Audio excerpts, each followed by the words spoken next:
Hi friends, నేను బాగున్నాను. మీరందరూ బాగున్నారు అనుకుంటున్నాను. ముందుగా ఇడ్లీ తయారు చేసే విధానం నేర్చుకుందాం రండి.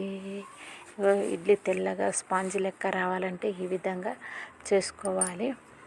ఇట్లా స్పాంజ్ లెక్క ఎట్లుందో చూడండి. తెల్లగా ముందుగా మినపప్పు, ఒక గ్లాస్ మినపప్పు తీసుకోవాలి. ఒక గ్లాస్ మినపప్పు తీసుకుంటే 1.5 ఇడ్లీ రవ్వ తీసుకోవాలి. గ్లాస్న్నర తీసుకొని దానికి మినపప్పును 2 సార్లు కడిగి పక్కన పెట్టుకోవాలి.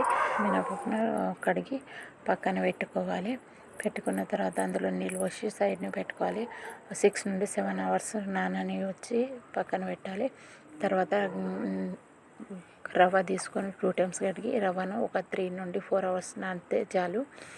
దాన్ని పక్కన పెట్టేసిన తర్వాత మినపలు తీసుకొని 6-7 అవర్స్ నాన్న మినపగుండును తీసుకొని కడిగి ఇడ్లీ రవ్వను కడిగి పక్కన పెట్టుకొని మిక్సీ తీసుకోవాలి. మిక్సీలో మినపగుండ్లను వేసుకున్న తర్వాత అది మిక్సీ పట్టుకోవాలి. మిక్సీ పట్టుకుంటే ఈ విధంగా మిక్సీ పట్టిన తర్వాత రవ్వను మినపగుండ్లు అవి మిక్సీ పట్టి ఈ విధంగా జారుడుగా ఉండే ఈ విధంగా చూసుకోవాలి. బాగా కలుపుకోవాలి.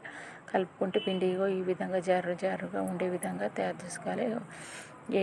తర్వాత పొద్దున్న లేచి చూస్తే ఈ విధంగా అవుతుంది. పిండి పూలిగినట్టు అవుతుంది, పూలి మంచిగా గ్రేవీగా అవుతుంది.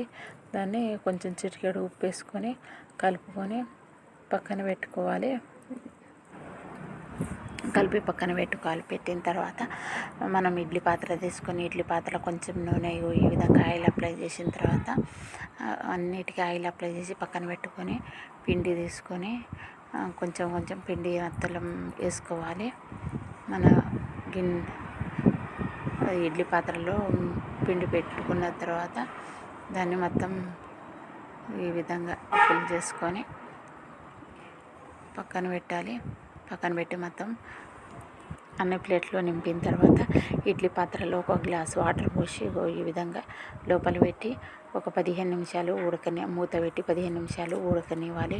ఉడికిన తర్వాత ఇడ్లీ ఈ విధంగా తెల్లగా మంచిగా చూడు ఈ విధంగా మెత్తగా సాఫ్ట్గా వచ్చే విధంగా ఇడ్లీ రెడీ. బాయ్. సబ్స్క్రైబ్ చేయండి.